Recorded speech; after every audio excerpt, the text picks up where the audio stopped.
Welcome to Sweet Life Beat Life. We hope this video helps. You start by collecting safe, school-appropriate parts. Craft foam, a paper tube about 1/2 to 3/4 inside diameter, and a soft tip like a foam ball. Once done, measure and cut the tube to 6/8 cm. This becomes the dart body. Make sure to work with an adult for hot glue and sharp tools. You're aiming for light, blunt projectiles for classroom demonstrations rather than anything that could harm. This keeps the activity educational and permitted. You now form the aerodynamic shell by rolling a 20-25 mm foam strip around the paper tube. This increases diameter and cushions impact. Once done, apply hot glue along the seam and press firmly, making sure the foam is even to avoid wobble.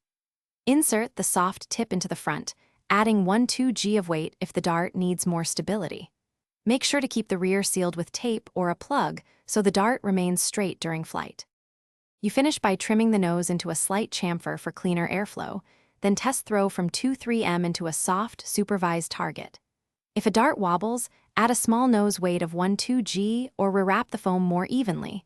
Small alignment errors cause most instability. If the dart falls short, reduce weight or shorten the tube by 5-10 mm. Make sure to inspect glue joints after each session. If something loosens, re-glue before reuse. Thanks for watching. Consider subscribing if we helped you.